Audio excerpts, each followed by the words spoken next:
ഏത് എതിർപ്പിനെയും മറികടന്നുകൊണ്ട് മുന്നോട്ട് പോകാൻ ഒരു സർക്കാരിന് കഴിയുന്നു എന്നുള്ളത് ആ സർക്കാർ മുന്നോട്ട് വെക്കുന്ന സാമൂഹ്യ നിയന്ത്രണം ഫലവത്താണ് എന്ന് ജനങ്ങൾ വിശ്വസിക്കുന്നു എന്നുള്ള ബോധ്യത്തിന്റെ കൂടി അടിസ്ഥാനത്തിലാണ്.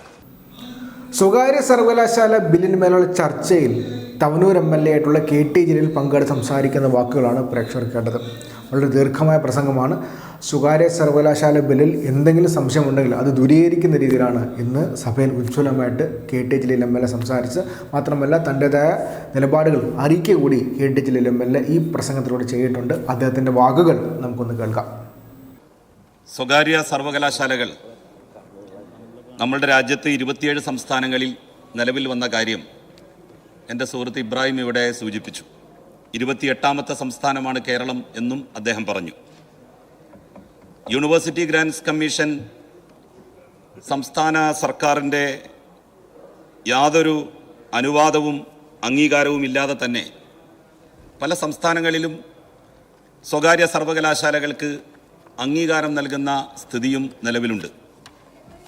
ഇത്തരമൊരു സാഹചര്യത്തിൽ 2 നിലപാട് ഗവൺമെൻറ്റിന് എടുക്കാം. ഒന്ന്, UGCയും കേന്ദ്ര മാനവ വിഭവശേഷി മന്ത്രാലയവും എന്താണോ ആഗ്രഹിക്കുന്നത് അതുപോലെ നമ്മളുടെ സംസ്ഥാനത്ത് യാതൊരു നിയന്ത്രണവുമില്ലാതെ സ്വകാര്യ സർവകലാശാലകൾക്ക് കയറൂരി അവയെ വിടാനുള്ള സാഹചര്യം ഉണ്ടാക്കാം. രണ്ടാമത്തേത്, ഇത്തരമൊരു സാഹചര്യത്തെ എങ്ങനെയാണ് സാമൂഹ്യ നിയന്ത്രണത്തിൽ അധിഷ്ഠിതമായ നിയമങ്ങൾ കൊണ്ടുവന്നുകൊണ്ട് നമുക്ക് നിയന്ത്രിക്കാനാവുക എന്നുള്ളതിനെ സംബന്ധിച്ച് ആലോചിക്കാം. ഇതിൽ രണ്ടാമത്തേതാണ് ഒരു ഉത്തരവാദപ്പെട്ട സർക്കാർ എന്നുള്ള നിലയിൽ ഗവൺമെൻറ് ചെയ്തിരിക്കുന്നത്. സാർ, വൈജ്ഞാനിക വിസ്ഫോടനത്തിൻ്റെ സാധ്യതകൾ സംസ്ഥാനത്തിൻ്റെ വളർച്ചയ്ക്ക് ഉപയോഗപ്പെടുത്താൻ ലക്ഷ്യമിട്ടുകൊണ്ടാണ് സാമൂഹ്യ നിയന്ത്രണങ്ങളിൽ അധിഷ്ഠിതമായ സ്വകാര്യ സർവകലാശാല നിയമം സർക്കാർ കൊണ്ടുവന്നിരിക്കുന്നത്. ഇതിനാർജവം കാണിച്ച 2ാം പിണറായി സർക്കാരിനെ ഞാൻ മുക്തകണ്ഠം പ്രശംസിക്കുകയാണ്. 2003 UGC പുറപ്പെടുവിച്ച റെഗുലേഷൻസ് അംഗീകരിച്ചുകൊണ്ടാണ് സ്വകാര്യ സർവകലാശാല സ്ഥാപനവും നിയന്ത്രണവും ബിൽ ബഹുമാന്യയായ ഉന്നത വിദ്യാഭ്യാസ വകുപ്പ് മന്ത്രി ഡോക്ടർ ബിന്ദു ഈ സഭയിൽ അവതരിപ്പിച്ചിരിക്കുന്നത്. കാലാനുസൃതമായ മാറ്റമാണ് ഇതിലൂടെ കേരളം ഉൾക്കൊള്ളുന്നത്. എല്ലാ ജീവികളുടെയും വളർച്ചയിൽ എന്ന പോലെ ക്രമാനുഗതത്വം എല്ലാ മേഖലയുടെ വളർച്ചയ്ക്കും അനിവാര്യമാണ്. 1ാം ക്ലാസ് മുതൽ 9ാം ക്ലാസ് വരെ പഠിക്കാതെ 15 വയസ്സിനുള്ളിൽ 10ാം ക്ലാസ്സിലെത്താൻ നിലവിലെ സാഹചര്യത്തിൽ കഴിയില്ല. സമീപകാലം വരെ കേരളത്തിലെ സർവകലാശാലകൾ തന്നെ കേരളത്തിലെ വിദ്യാർത്ഥികളുടെ ഗുണമേന്മയുള്ള ഉന്നത വിദ്യാഭ്യാസ സ്വപ്നങ്ങൾ സാക്ഷാത്കരിക്കാൻ പര്യാപ്തമായിരുന്നു. എന്നാൽ അനുദിനം മാറിക്കൊണ്ടിരിക്കുന്ന സാങ്കേതിക വിദ്യയും നിർമ്മിത ബുദ്ധിയുടെ വികാസവും ലോകത്ത് സംഭവിക്കുന്ന വൈജ്ഞാനിക വ്യാപനവും വിദ്യാഭ്യാസ രംഗത്ത് പുതിയ മാറ്റങ്ങൾക്ക് വഴിവെക്കുന്നതാണ് നാം കണ്ടത്. ഇന്നലെ ആഡംബരമായി തോന്നിയിരുന്നത് ഇന്ന് ഒരാവശ്യമായി നമുക്ക് അനുഭവപ്പെടുക സ്വാഭാവികമാണ്. ഉദാഹരണത്തിന് വൈദ്യുതി, ഫ്രിഡ്ജ്, ഗ്യാസ്, AC, സ്വന്തമായി വാഹനം, കമ്പ്യൂട്ടറൈസേഷൻ തുടങ്ങിയവ. കാലചക്രം മുന്നോട്ട് പോകുമ്പോൾ നമ്മുടെ ചിന്താഗതികളിലും മനോഭാവങ്ങളിലും ജീവിത രീതികളിലും മാറ്റമുണ്ടാവുക സ്വാഭാവികമാണ്. മാറ്റത്തിനു മാത്രമാണ് മാറ്റമില്ലാത്തതെന്ന മാർക്സിന്റെ നിരീക്ഷണം ഇവിടെ പ്രസക്തമാണ്. മുമ്പൊക്കെ അയൽ സംസ്ഥാനങ്ങളിലേക്കാണ് മലയാളി വിദ്യാർത്ഥികൾ സാങ്കേതിക പഠനത്തിനും പ്രൊഫഷണൽ പഠനത്തിനുമായിട്ട് പോയിരുന്നത്. അക്കാലത്ത് എഞ്ചിനീയറിംഗ് കോളേജുകളും മെഡിക്കൽ കോളേജുകളും നഴ്സിംഗ് കോളേജുകളും പാരാമെഡിക്കൽ ഇൻസ്റ്റിറ്റ്യൂട്ടുകളും പ്രൊഫഷണൽ കോളേജുകളും മാനേജ്മെന്റ് ഇൻസ്റ്റിറ്റ്യൂട്ടുകളും നമ്മളുടെ സംസ്ഥാനത്ത് സർക്കാർ നിയന്ത്രണത്തിലായിരുന്നു. അതുകൊണ്ട് തന്നെ അഡ്മിഷൻ ഗവൺമെന്റിന്റെ മാനദണ്ഡങ്ങൾക്കനുസരിച്ച് മെറിറ്റിലാണ് നൽകപ്പെട്ടിരുന്നത്. അതുകൊണ്ടാണ് ഇവിടെ അഡ്മിഷൻ കിട്ടാത്ത കുട്ടികൾ മറ്റു സംസ്ഥാനങ്ങളിലേക്ക് വളരെ ഈസി ആയിട്ടുള്ള വഴിയിലൂടെ അഡ്മിഷൻ ലഭിച്ച് പഠിക്കാൻ വേണ്ടി പോയിരുന്നത്. എന്നാൽ ആ സാഹചര്യത്തെ നേരിടാൻ അത്തരം സ്ഥാപനങ്ങൾ സ്വാശ്രയ മേഖലയിൽ കേരളത്തിലും വരണമെന്നത് ഒരാവശ്യമായി മാറിയപ്പോഴാണ് സെൽഫ് ഫിനാൻസിംഗ് സ്ഥാപനങ്ങൾ നമ്മുടെ സംസ്ഥാനത്ത് തുടങ്ങിയത്. നമുക്കറിയാം, അനിവാര്യമായ ഒരു തിന്മ എന്നുള്ള നിലയിലാണ് സെൽഫ് ഫിനാൻസിംഗ് സ്ഥാപനങ്ങൾ നമ്മൾ ആരംഭിച്ചത്. പക്ഷേ അതിനെ നിയന്ത്രിക്കുന്നതിൽ അത് ആരംഭത്തിൽ കൊണ്ടുവന്ന അന്നത്തെ UDF സർക്കാർ തയ്യാറായില്ല. അന്ന് ശ്രീമാൻ AK ആന്റണി പറഞ്ഞത് 2 സെൽഫ് ഫിനാൻസിംഗ് കോളേജുകൾ സമം ഒരു ഗവൺമെന്റ് കോളേജ് എന്നായിരുന്നു. ആ സ്വപ്നം സാക്ഷാത്കരിക്കാൻ കഴിയാതെ പോയത് അന്ന് സെൽഫ് ഫിനാൻസിംഗ് സ്ഥാപനങ്ങൾ നമ്മളുടെ സംസ്ഥാനത്ത് ആദ്യമായി അനുവദിച്ചപ്പോൾ അതിനെ നിയന്ത്രിക്കുന്ന ഒരു സാമൂഹ്യ നിയന്ത്രണം, അതിലധിഷ്ഠിതമായിട്ടുള്ള ഒരു നിയമം അന്നത്തെ സർക്കാർ കൊണ്ടുവരാത്തത് കൊണ്ടാണ്. ബഹുമാന്യനായിട്ടുള്ള അന്നത്തെ മുഖ്യമന്ത്രി AK ആന്റണി പിന്നീട് അക്കാര്യത്തിൽ പശ്ചാത്തപിച്ചത് നമുക്കറിയാം. കാരണം ഞാൻ ഈ സ്ഥാപനങ്ങൾ കൊണ്ടു നടത്തുന്നവരെ വിശ്വസിച്ച് സ്ഥാപനങ്ങൾ അവർക്ക് നൽകി. അങ്ങനെ വീണ്ടും ഒരിക്കൽ കൂടി വഞ്ചിക്കപ്പെടാൻ ഈ ഗവൺമെന്റ് ഒരു സാഹചര്യം ഉണ്ടാക്കിയില്ല എന്നുള്ളതാണ് ഈ ബില്ല് കൊണ്ടുവരുന്നതിലൂടെ നമുക്ക് മനസ്സിലാക്കാൻ വേണ്ടി കഴിയുന്നത്. അങ്ങനെ സെൽഫ് ഫിനാൻസിംഗ് സ്ഥാപനങ്ങൾ ഇവിടെ വന്നപ്പോൾ ഇതര സംസ്ഥാനങ്ങളിലേക്കുള്ള പഠനാവശ്യാർത്ഥമുള്ള മലയാളി വിദ്യാർത്ഥികളുടെ പോക്കിന് ഒരളവോളം പരിഹാരമായി.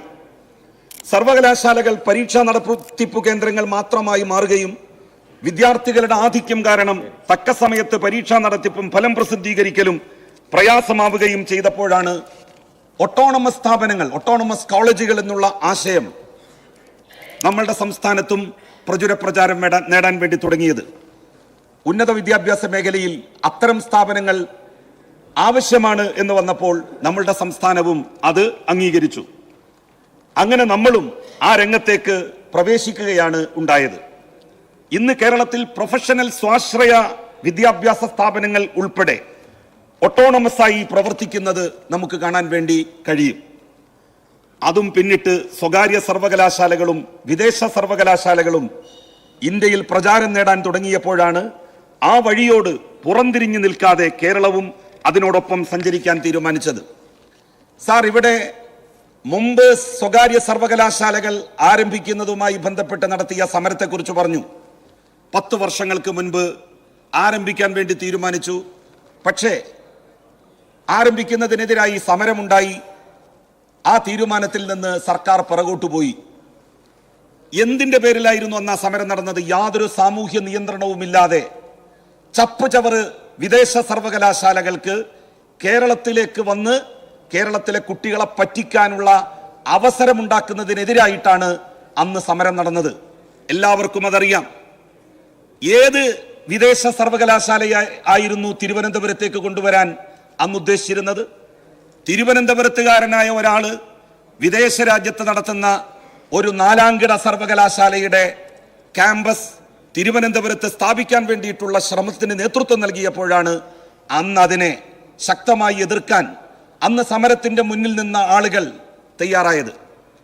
എന്തുകൊണ്ടാണ് ആ എതിർപ്പിനെ തൃണവൽക്കരിച്ചുകൊണ്ട് 10 വർഷം മുമ്പ് നിങ്ങൾക്ക് സ്വകാര്യ സർവകലാശാലകൾ കൊണ്ടുവരാൻ കഴിയാതെ പോയത്? അന്ന് സമരക്കാരുയർത്തിയ ആവശ്യം നീതിയുക്തമാണ് എന്ന് നിങ്ങൾക്ക് കൂടി ബോധ്യമുള്ളത് കൊണ്ടാണ് നിങ്ങൾ ആ എതിർപ്പിനെ മറികടന്നുകൊണ്ട് അന്ന് സർവകലാശാലകൾ സ്ഥാപിക്കാൻ തയ്യാറാകാതെ പോയത്. സാർ, ഇവിടെ പല പരിഷ്കരണങ്ങൾ വന്നപ്പോഴും നമുക്കറിയാം അതിനെതിരായി സമരങ്ങൾ ഉണ്ടായിട്ടുണ്ട്. ആ സമരങ്ങളെ മറികടന്നുകൊണ്ട് കാര്യങ്ങൾ ലക്ഷ്യസ്ഥാനത്തേക്ക് കൊണ്ടുപോകാൻ സാധിക്കുന്നത് ജനങ്ങളെ വിശ്വാസത്തിലെടുത്തുകൊണ്ടും ജനങ്ങൾ ഇത് നടപ്പിലാക്കാൻ വേണ്ടി ഉദ്ദേശിക്കുന്നവരുടെ നയപരിപാടികൾ അംഗീകരിക്കുന്നു എന്നുള്ള ബോധ്യത്തിന്റെയും അടിസ്ഥാനത്തിലാണ്. അതുകൊണ്ടാണ് ചില എതിർപ്പുകൾ നാഷണൽ ഹൈവേയുടെ കാര്യത്തിൽ വന്നപ്പോൾ UDF പിന്മാറിയത്. അതേ എതിർപ്പുകൾ LDF വന്നപ്പോഴും ഉണ്ടായിരുന്നു. അതിനെ മറികടന്നുകൊണ്ട് കാര്യം യാഥാർത്ഥ്യമാക്കാൻ സർക്കാരിന് കഴിഞ്ഞു. സത്യത്തിൽ സമാനമായിട്ടുള്ള സമീപനമാണ് സ്വകാര്യ സർവകലാശാലകളുടെ കാര്യത്തിലും സംഭവിക്കുന്നത്. ഏത് എതിർപ്പിനെയും മറികടന്നുകൊണ്ട് മുന്നോട്ട് പോകാൻ ഒരു സർക്കാരിന് കഴിയുന്നു എന്നുള്ളത് ആ സർക്കാർ മുന്നോട്ട് വെക്കുന്ന സാമൂഹ്യ നിയന്ത്രണം, സാമൂഹ്യ നിയന്ത്രണം ഫലവത്താണ് എന്ന് ജനങ്ങൾ വിശ്വസിക്കുന്നു എന്നുള്ള ബോധ്യത്തിന്റെ കൂടി അടിസ്ഥാനത്തിലാണ്. ഞാൻ ഈ സർവകലാശാല ഓപ്പൺ സർവകലാശാല നമ്മളൊക്കെ സ്വാഗതം ചെയ്യാണ്. പക്ഷെ 10 ഏക്കർ സ്ഥലവും 25 അങ്ങൊരു കോളേജ് അധ്യാപകൻ കൂടിയാണ്, 25 കോടി രൂപയും ഒരു നിബന്ധനയായി വെച്ചാൽ ആർക്കായിരിക്കും ഇത് നടത്താൻ കഴിയുന്നത് എന്ന് അങ്ങ് ചിന്തിച്ചിട്ടുണ്ടോ? അത് കുറയ്ക്കണമെന്ന അഭിപ്രായം അങ്ങേക്കുണ്ട്? ശ്രീ ജലീൽ, എല്ലാവരും കാണിച്ച ഒരു രീതി അങ്ങേ തുടരണമെന്ന് അഭ്യർത്ഥിക്കുകയാണ്. ഇതുവരെ എല്ലാവരും കാണിച്ച ഒരു രീതി ഞാൻ അതിനെ സംബന്ധിച്ച് ആലോചിച്ചു സാർ. നമ്മളുടെ നാട്ടിലെ സെൽഫ് ഫിനാൻസിങ് സ്ഥാപനങ്ങൾ നമ്മൾ തുടങ്ങിയപ്പോൾ കുറച്ചേ ഉണ്ടായിരുന്നുള്ളൂ. ഇന്ന് കേരളത്തിൽ 1000-ലധികം സെൽഫ് ഫിനാൻസിങ് കോളേജുകളുണ്ട്. അതെ, ആളുകളില്ല. എഞ്ചിനീയറിംഗ് കോളേജുകൾ നമ്മളുടെ ആവശ്യത്തിലും കൂടുതലായിട്ട് നമ്മൾ ആരംഭിച്ചു. 180ഓളം സ്വകാര്യ സ്വാശ്രയ എഞ്ചിനീയറിംഗ് കോളേജുകൾ വന്നു. പല എഞ്ചിനീയറിംഗ് കോളേജുകളും പൂട്ടിപ്പോയി. പല എഞ്ചിനീയറിംഗ് കോളേജുകളിലും പല ബ്രാഞ്ചുകൾക്കും കുട്ടികളില്ല പഠിക്കാൻ. പല സ്ഥാപനങ്ങളിലും 10-15 കുട്ടികൾ മാത്രമാണ് ഓരോ കോഴ്സുകൾക്കും പഠിക്കുന്നത്. ഇത്തരം ഒരു സാഹചര്യം സ്വകാര്യ സർവകലാശാലകളുടെ കാര്യത്തിൽ വരാൻ വേണ്ടി പാടില്ല. വളരെ ഗൗരവത്തോടുകൂടി ഈ സർവകലാശാലയെ കാണുന്ന ആളുകൾക്ക് മാത്രമേ, അല്ലെങ്കിൽ സൊസൈറ്റികൾക്ക്, സംവിധാനങ്ങൾക്ക് മാത്രമേ ഇത്തരത്തിലുള്ള സർവകലാശാലകൾ നൽകാവൂ. അതിന് കുറച്ച് അപ്രാപ്യമെന്ന് നമ്മൾക്ക് തോന്നുന്ന നിബന്ധനകൾ മുന്നോട്ട് വെച്ചാലേ ഇതിൻ്റെ ഒരുപാട് സ്വകാര്യ സർവകലാശാലകൾ വന്ന് ആകെ ഇതിൻ്റെ മെറിറ്റും ആകെ ഇതിൻ്റെ വിശുദ്ധിയും അതിൻ്റെ ഒരു ഔന്നിത്യവും ഇല്ലാതാക്കുന്ന സ്ഥിതി ഒഴിവാക്കാൻ സാധിക്കൂ എന്നാണ് പിന്നീട് എനിക്ക് എൻ്റെ തന്നെ സ്വന്തമായിട്ടുള്ള ഒരു ആലോചനയിൽ മനസ്സിലായത്. സാർ, വിദ്യാഭ്യാസത്തിന്റെ കച്ചവടവൽക്കരണം പരമാവധി തടഞ്ഞുകൊണ്ടാണ് കേരളത്തിന്റെ പ്രത്യേകമായ സാമൂഹ്യ സാഹചര്യത്തിൽ എല്ലാ മാറ്റങ്ങളും യാഥാർത്ഥ്യമായിട്ടുള്ളത്. ഇതെല്ലാം നേരത്തെ ആകാമായിരുന്നില്ലേ എന്ന് ചോദിക്കുന്നവരുണ്ട്.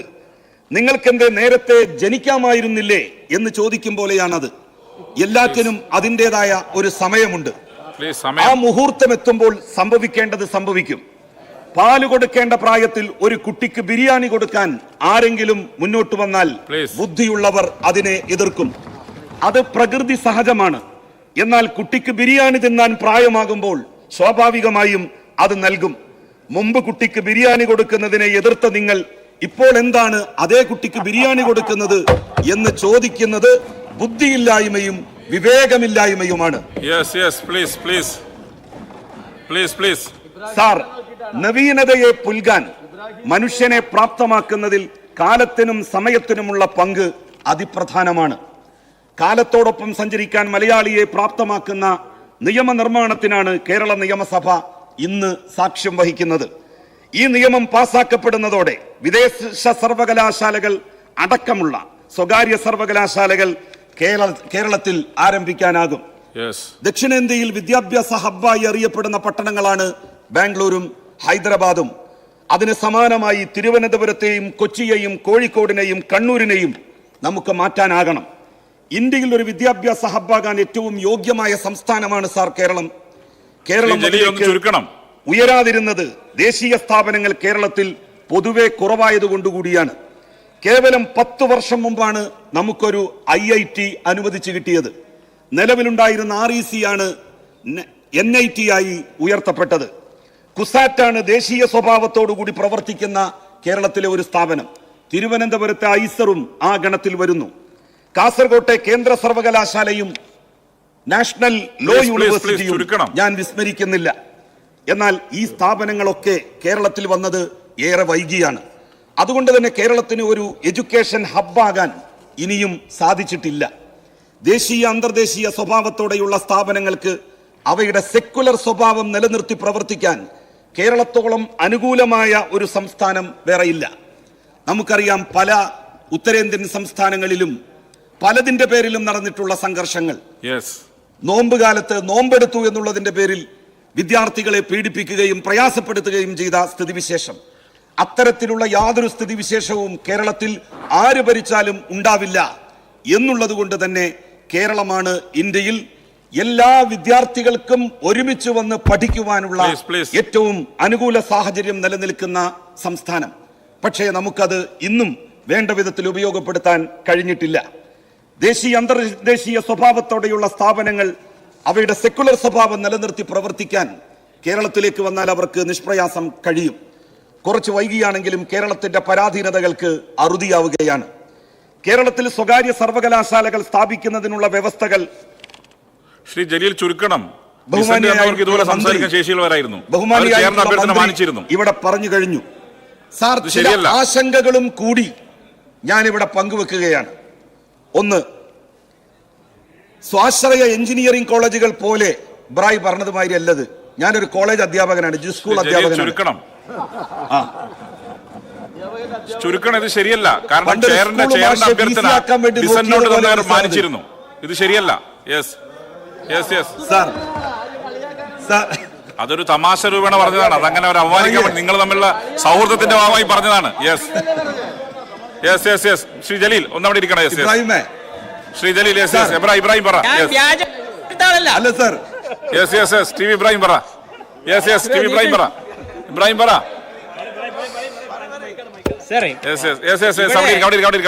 ഒരു നിയമസഭാ സാമാജികനായി വന്നാൽ അയാളുടെ ക്വാളിഫിക്കേഷൻ അത് ഇതൊന്നുമല്ല. ഞാൻ വ്യാജ ഡോക്ടറൊന്നുമല്ല, വ്യാജ ഡോക്ടറേറ്റ് എടുത്തിട്ടില്ല.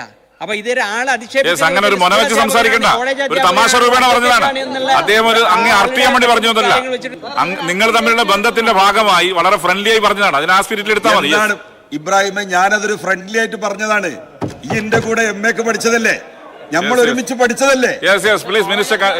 ശ്രീ ജലീൽ കൺക്ലൂഡ്. അതിപ്പോ കോളേജ് അധ്യാപകൻ ഞാനായി, പിന്നെ അതുപോലെ തന്നെ ഇബ്രാഹിം ഹയർ സെക്കൻഡറി അധ്യാപകനുമായി. ഞാൻ ഹയർ സെക്കൻഡറി അധ്യാപകൻ ആകേണ്ട ഒരാളായിരുന്നു യഥാർത്ഥത്തിൽ. സാർ, ചില ആശങ്കകളും കൂടി ഞാനിവിടെ പങ്കുവെക്കുകയാണ്. സ്വാശ്രയ എഞ്ചിനീയറിംഗ് കോളേജുകൾ പോലെ ആവരുത് സ്വകാര്യ സർവകലാശാലകൾക്കുള്ള അംഗീകാരം നൽകൽ. ദേശീയ അന്തർദേശീയ സ്വഭാവം നിലനിർത്തിയാവണം പുതിയ സർവകലാശാലകളും സ്ഥാപിക്കാൻ. മറ്റു സംസ്ഥാനങ്ങളിൽ നിന്നുള്ള കുട്ടികൾ, മറ്റു രാജ്യങ്ങളിൽ നിന്നുള്ള കുട്ടികൾ നിർബന്ധമായും ഇവിടെ സ്ഥാപിക്കുന്ന സ്വകാര്യ സർവകലാശാലകളിൽ പഠിക്കാൻ ഉണ്ടായിരിക്കണം. അത് ഉറപ്പുവരുത്താൻ സർവകലാശാലകൾക്ക് കഴിയണം. സാർ, വിദ്യാർത്ഥികളുടെ നിശ്ചിത ശതമാനം മലയാളി വിദ്യാർത്ഥികൾക്ക് വേണ്ടിയും മറ്റുള്ള വിദ്യാർത്ഥികൾക്ക് വേണ്ടിയും നിർണയിക്കണം. അതല്ലെങ്കിൽ നിലവിലുള്ള സ്ഥാപനങ്ങൾ, നമ്മുടെ സംസ്ഥാനത്തുള്ള സ്ഥാപനങ്ങൾ അടച്ചുപൂട്ടേണ്ട അവസ്ഥ വരും. കാരണം കേരളത്തിലെ വിദ്യാർത്ഥികൾ മാത്രമാണ് ഈ സർവകലാശാലകളിൽ പഠിക്കുന്നത് എങ്കിൽ നമ്മളുടെ നിലവിലുള്ള സർവകലാശാലകളിൽ തന്നെ കുട്ടികൾ പഠിക്കാനില്ലാത്ത അവസ്ഥയുണ്ടാകും. അപ്പൊ വിദ്യാർത്ഥികളെ മറ്റു സംസ്ഥാനങ്ങളിൽ നിന്നും മറ്റു രാജ്യങ്ങളിൽ നിന്നും ഇത്തരം സർവകലാശാലകളിലേക്ക് കൊണ്ടുവരാനും നമുക്ക് കഴിയണം. സാർ, നമ്മുടെ സർവകലാശാലകളുടെ ഓട്ടോണമസ് ക്യാമ്പസുകൾ വിദേശ രാജ്യങ്ങളിൽ സ്ഥാപിക്കാൻ നിലവിലുള്ള സർവകലാശാലകളുടെ നിയമങ്ങൾ ഭേദഗതി ചെയ്യുന്നതിനെ കുറിച്ച് ഗൗരവമായി ആലോചിക്കണം എന്നാണ് എനിക്ക് പറയാനുള്ളത്. നമ്മളുടെ നിലവിലുള്ള സർവകലാശാലകളുടെ നിയമങ്ങൾ, ഞങ്ങളുടെ നിലവിലുള്ള സർവകലാശാലകളുടെ നിയമങ്ങൾ ഭേദഗതി ചെയ്യാനും ബഹുമാനപ്പെട്ട മന്ത്രി തീരുമാനിച്ചിരിക്കുന്നു. അതിനുകൂടി സർക്കാർ സന്നദ്ധമായിരിക്കുന്നു എന്നുള്ളത് ഏറെ അഭിമാനകരമായിട്ടുള്ള കമ്മിറ്റിയുടെ പരിഗണനക്കായി 2B നമ്പർ ഭേദഗതി അവതരിപ്പിച്ച് സംസാരിക്കുന്നതാണ് ശ്രീ ജലീൽ.